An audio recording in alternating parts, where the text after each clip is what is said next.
युवा शेतकऱ्यांनी कपाशी उपटलेली आहे। सगळी पिकं मुळापासून सडून गेल्यामुळे आता या कापसाचा काहीही उपयोग राहणार नाहीये। कापसाची बोंड पूर्णपणे भिजल्यामुळे आणि अर्धी तयार झालेली न उमलल्यामुळे या कापसाच्या पिकाचं पूर्ण नुकसान झालंय। तेव्हा आता ही सगळी कापसाची पिकं या शेतकऱ्यांनी उपटून टाकलेली आहेत।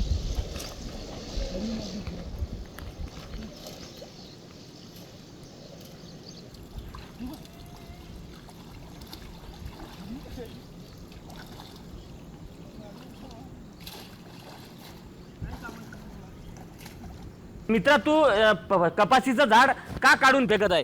याला आता हे चौथ्यांदा पूर आहे आणि कोणी प्रशासनसुद्धा इथे येऊन गेलेलं नाही आहे। आता मला सांगा, तुम्ही याला काय लागणार आहे?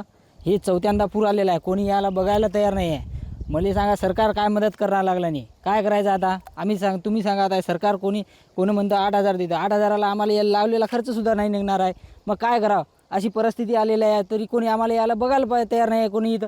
तरी आम्ही या रागाच्या याला बघू शकता तुम्ही, काहीच नाही आहे। 4 एकरामधून पराठीचा याला एक दाना बी नाही लागलेला आहे। आता तुम्ही सांगा, आम्हाला सरकार म्हणते 8,000 हेक्टरी देतो।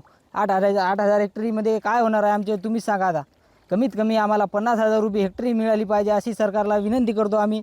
जर काय सरकारनं 50,000 हेक्टरी नाही दिली तर आम्ही आंदोलनसुद्धा उभं करू, हे आमची तयारी आहे, किंवा गळफास घेऊन आम्ही आमची आत्महत्या करणार आहे। संजय राठोड, साम टीव्ही न्यूज, यवतमाळ।